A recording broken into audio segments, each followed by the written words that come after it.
and welcome to Folks. I'm Sharon Elizabeth Sexton, producer of this program, and on the set with me tonight are four people who represent various, media in the state of Louisiana.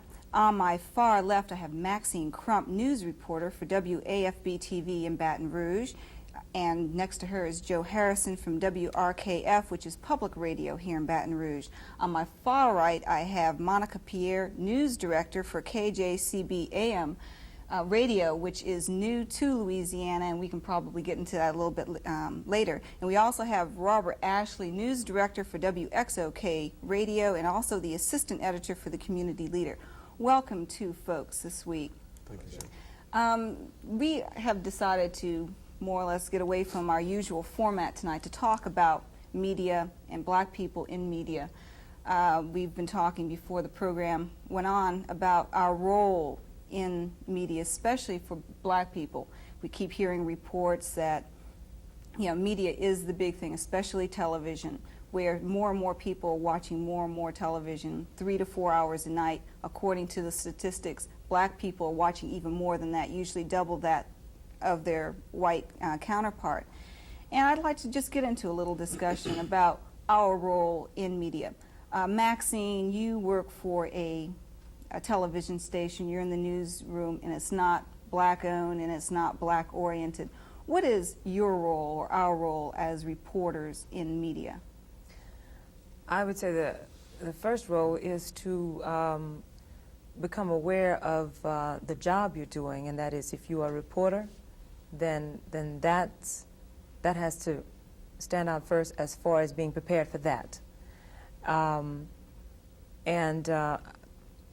As a black person, my role is, in the case of a particular story that I'm going to work on, is to be objective and to remember to be objective about that story. I can call on my experience, my black experience, and present situation often in doing a story, and I think it is our role. There's no point or no reason for me to ever downplay the fact that I'm black when I'm doing a story, and I think that can come out as clearly as it needs to, and I think each story will dictate the need for my blackness. Most of it is apparent. Do we need to be black reporters or black news directors or black anything? Can we just be reporters or producers or writers? Well, I think it's very important that black people do assert themselves in the media and make their blackness known, because I think black people can have a tremendous influence upon what is being shown on TV in a positive sense, and that is to present black issues to their fullest before an audience, both black and white, to make black people aware, make white people aware, because sometimes they are not aware of what is happening in black communities, and they don't get a very good black perspective. And I think we can certainly aid both communities in that sense. What is black perspective? Well, I think what black perspective is something that deals directly with the given individual. It could be black perspective, Caucasian perspective, a Mexican perspective, but anything that deals directly and specifically with the individual themselves. Mm-hmm. Like civil rights, Caucasians have always had primarily civil rights, I guess. The Irish have been enslaved, and civil rights would more or less be seemingly a minority perspective, or anyone who has not had the full access to the constitutional rights that this country affords. And it's dealing with those issues that, like you said, are pertinent to black communities, to black individuals. And our role is also to educate. As a news director of a black-owned station, a black-operated station, I can go a step beyond. I've said this before, going a step beyond to go into there and say, this is what you should realize. I'm presenting another point of view to you. And I'm going to present both sides. They will be factual. I want you to choose, but I want you to make an educated choice. I don't want you just to go half-cocked and not know what you're talking about. So it's also a point of educating people and letting them know what's going on so they can be more educated when they talk to their neighbors about what's going on. What about our own education as media people? Are we seen by, let's say, white media or even our own media as being black folks, or are we reporters or disc jockeys or news directors?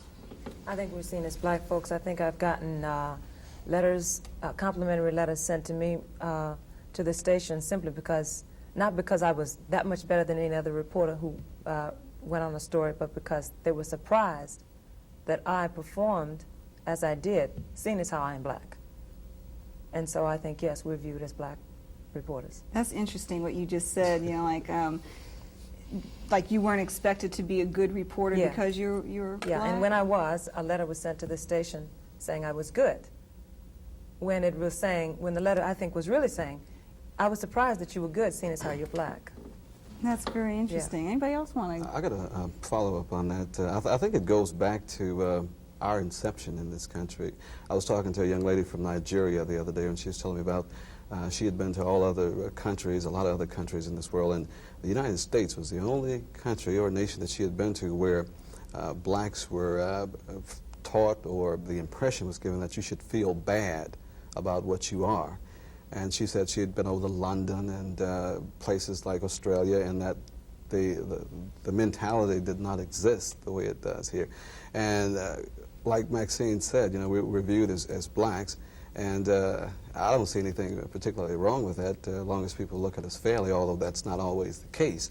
But I think the system that we live in is programmed to make us dislike ourselves, and if you dislike yourself, how can you do anything effectively and feel good about what you're doing? So even though we're viewed as blacks in the media world, I think being the underdog could very well be an advantage. What about our own image, especially for our community? Are we role models? I think we definitely are. Yeah. I think we should present ourselves to our best of our ability to present things and issues objectively. I think that our own communities are looking at us to see how we do perform and how we do present black issues. I think that we owe our communities a responsibility to do our best and to present ourselves effectively on TV and radio. That brings us to another point. How or should we have a particular subjective or objective view toward stories that we're covering, especially if they involve race? Let's say like the KKK, or covering desegregation, or whatever else comes about. You know, should we be, or are we seen as having a particular point of view just because we're black, like we're for desegregation because we're black, or against the or against the KKK because we're black? It's very difficult to answer, but I do believe that being black is very difficult to ask oneself to stay out of it completely emotionally. You're going to be involved, but I think you have to try and give an objective opinion. But because of your black experience, it might give you a better feel for the situation, and you might be able to bring about a more in-depth black perspective because you are black. It might not be downplayed as much as if it was covered by a white person. I think journalistic training trains us to view each story objectively, for one thing. So when you train that way, you walk into it and you are a journalist when you go to do the story. And secondly, I think that any reporter has a perspective and a point of view if he or she is an intelligent person. You're going to have a point of view about most things. However, depending on how developed you are as an individual will decide how objective you will be in presenting that story. And also professionalism has a lot to do with it. If I go into a situation and if you are looking at me like I don't belong there, then that's not right. You know, if I go into the situation and I'm professional and I ask the questions and you're professional, then our job is done. We're to go back and to present the situation as objectively as possible, do follow-up if it's necessary, but just appear and be professional. That's the number one thing also.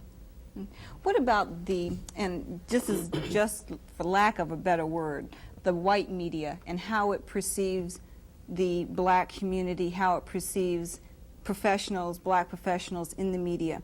What have you found basically in your own experiences, Maxine, since you basically work for television, which is, for no other word, a white television station? You're working in a newsroom which is predominantly white. What's happening in there, and how are we being viewed? Well, that's kind of broad to say how are we being viewed. I think I would say in terms of coverage, black coverage, I can speak for my station. There's an attempt to cover black situations, they're sought. If they're not, if we don't get information that something's going on in the community, it's sought out. Now, to what extent? It's sort of like saying, well, no, we got to have enough black news in here once in a while, so we seek it out. I don't know that it's done as saying, well, I know that there's got to be something going on in the black community. It's almost like saying, I know we've got to have this. So it is sought on that basis, I know. Okay. I'd like to add something to that. I've worked in television myself for about a year and a half at KTBS in Shreveport, which is an ABC affiliate, and when I was working there, the black community was kind of slighted, shafted, considered insignificant. I recall clearly one time when I think it was former Governor Edwin Edwards declared Martin Luther King's birthday a state holiday and let state employees off, and this particular station went on the air with an editorial indicating that that's the very last thing that the governor should have done, was to let people off, because the state couldn't afford it. But and they went around asking everybody in the newsroom, everybody who was black. We had other black reporters and photographers. So how do you think the black community is going to take this? And after they did the editorial, the phones never stopped ringing, and the people were totally upset. They say, well, you guys never go on the air when George Washington's birthday and when people are off like that. So it appears to me that news directors, particularly the Caucasian news directors, and the owners of the stations are systematically excluding blacks from their economical, social, and political piece of the pie by denying them proper media coverage. Jesse Jackson, when he was waging his campaign against Coca-Cola, called the news conference, I think it was right in front of the White House, and the CBS, NBC, and nobody else really covered it. And I think it was through the help of the black media, the National Black Network, and black newspapers, that Coca-Cola went on, backed off, and continued to act right. So I think Caucasian stations that are owned by whites and news directors, the majority of them, not all of them now, the majority of them are doing their best, and it's an intentional effort to slight blacks and make them feel insignificant, to keep them out of the main order of society. That's a pretty strong statement. I've worked inside the system, and I was fired from that station, by the way. After working there a year and a half, I was told that I was incompetent, but I felt like that was a compliment in disguise, because you don't become incompetent and go to the state's capital and become a news director. But I don't know, I think the system is also afraid of aggressive black men who may have some physical features that the Creator endowed them with by no means of our own. And I just think that's the way it is. ABC has a black anchor man. You don't see very many black anchor men in the state of Louisiana. You see them in New Orleans, where New Orleans is primarily a black city. But I think there is a basic fear of an aggressive black male in the television industry.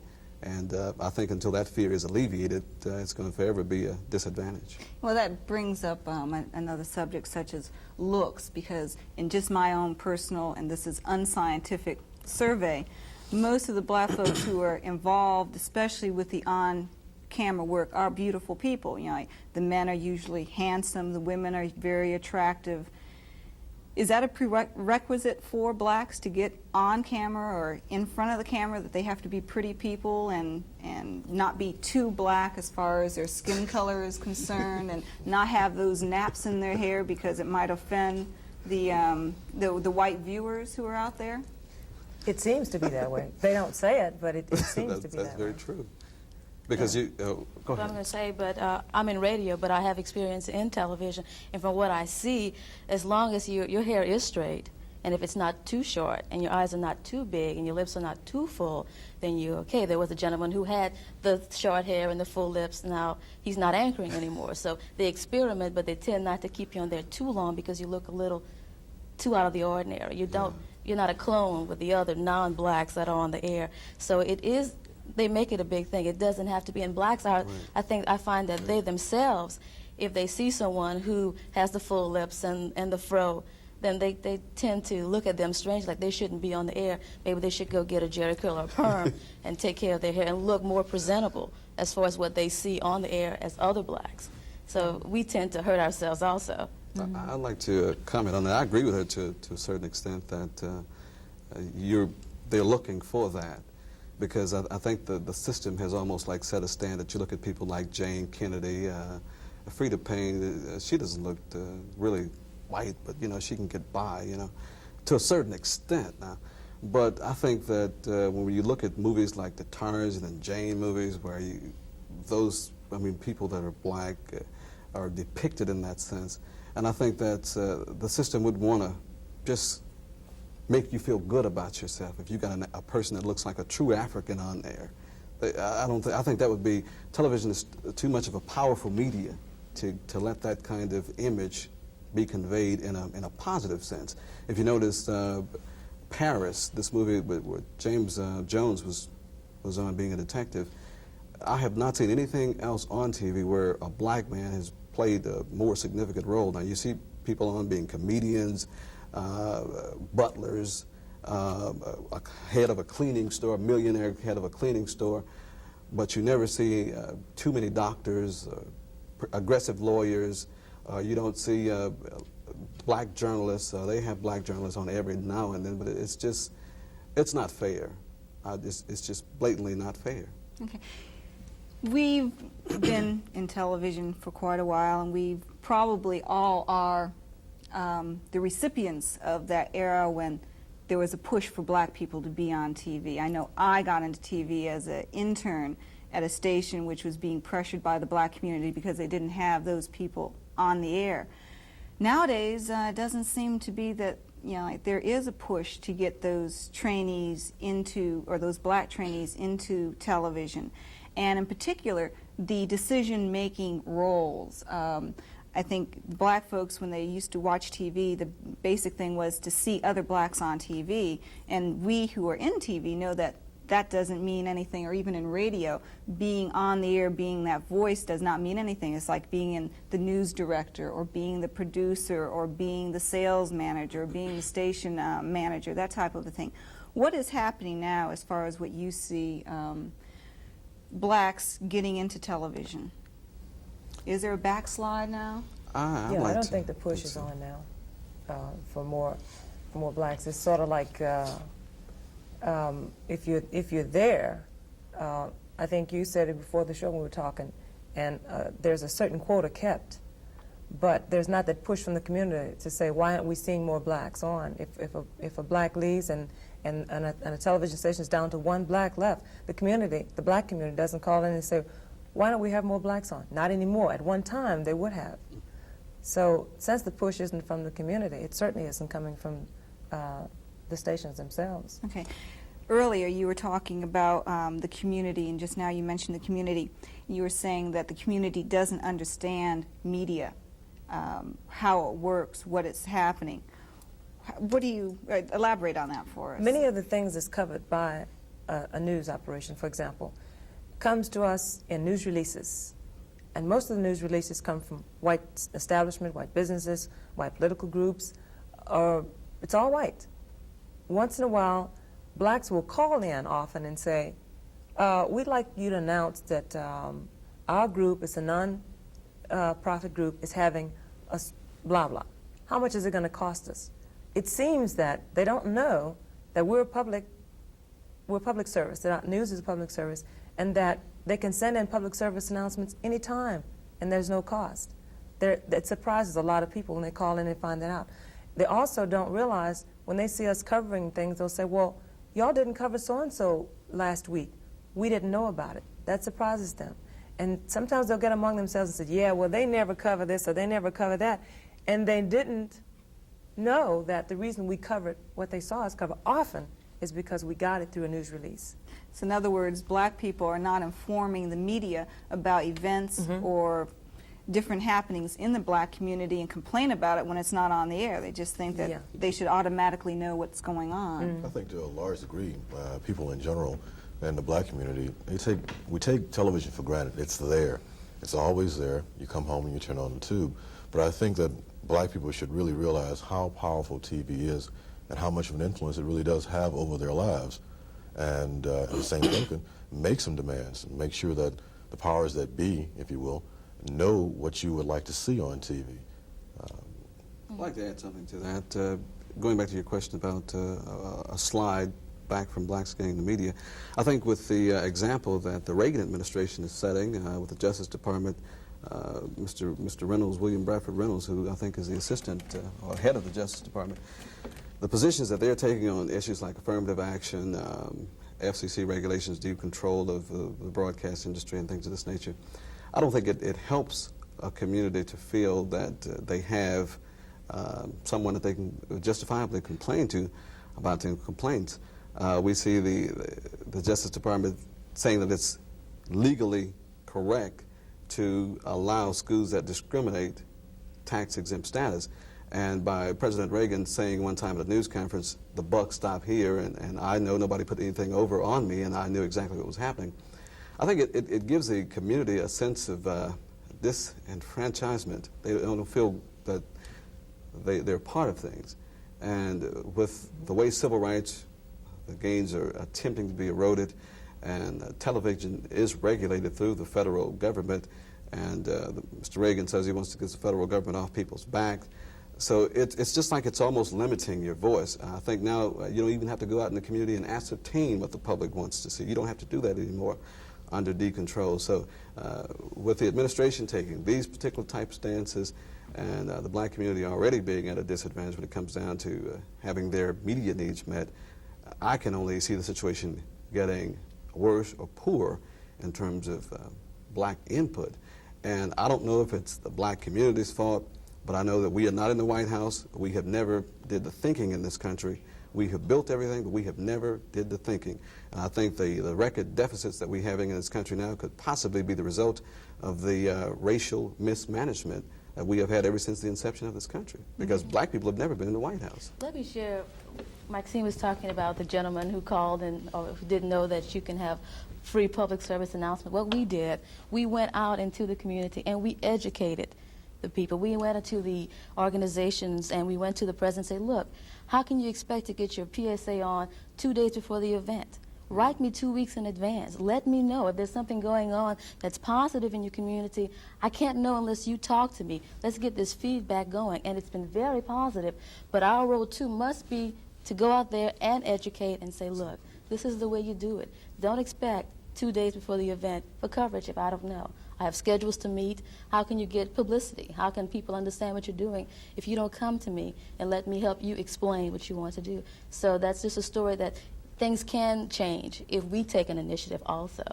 As a news director, you can do that. You can decide to go out and educate the community. In my case, I accept offers to speak at schools, and when I do, I tell the students that. And I tell them as much as I can about being a thinker when you watch television, not sitting there passively absorbing what's coming to you only. Sure, it's entertaining, but actively think about what you read and what you see and what you hear from the media. And I teach them exact examples of how to do that. You know, I tell them, I said, you hear commercials. I said, they're the loudest, and they come forth first because the little kids can repeat them. So I know that you hear them, and it's hard to tune them out. I said, you hear, life got tougher, so we got stronger. I said, do you ask yourself if you really need something that's strong for your headache? Do you ask yourself, what are these ingredients in there? What is the ingredient, the active ingredient that's relieving your headache? I said, learn to be a thinker. So I said, and when you become a thinker, then you become a better communicator. I said, all of us are communicators. We have a responsibility. We as media people are taught to be responsible communicators. And I said, if each one of us think of ourselves in responsibility, since we're all communicators, if we all become responsible for our communication, then we become thinkers and we are educating ourselves. And I think that kind of thinking helps them to understand the media as well, when they realize that we're doing the same thing they do every day, and that's talking, but responsibly directing what we're saying, because we know how many people we're talking to. But even if you're talking to just one person, what you're saying, you should be responsible for, and you should think about it. And this is what I deliver when I go into the schools. I talk to them that way. It seems like basically what we're saying here is that black people have to get more involved, or minorities in general have to get more involved with the media, either as viewers and as media people. There are a lot of young people who want to go into television now. It's the big thing. You know, like cable television is going to be probably the media of the 80s and 90s, and we do need to get involved. And it's like you said, so probably twice as many black people use television as far as viewing it as whites. So if we're going to do that much watching it, we need to understand it. We need to understand our involvement in it and how it can be useful to us from the inside, and not just sitting there viewing it. Okay. I think another thing, too, and it was mentioned earlier, that the audience must get involved with television. Either write in and say, yes, you like something, no, you do not like something. Call in the station, like if something is being said on the air that they don't agree with, or something is totally off base, maybe not accurate, that the viewing audience or the listening audience needs to get involved, not just let that slide by. It's been very interesting talking to all of you, and Maxine Crump, Joe Harrison, Robert Ashley, and Monica Pierre. I'd like to thank you for being on Folks tonight. Hopefully we can get something going, at least the message is out there. Hey, get involved with television, and television can get involved with you. We'll be back with Folks next week, and we'll be back in our regular schedule. I hope that you've enjoyed this discussion tonight, and if you're a viewer, which you are because you're watching right now, please get involved with media, and we'll see you next week. Good night.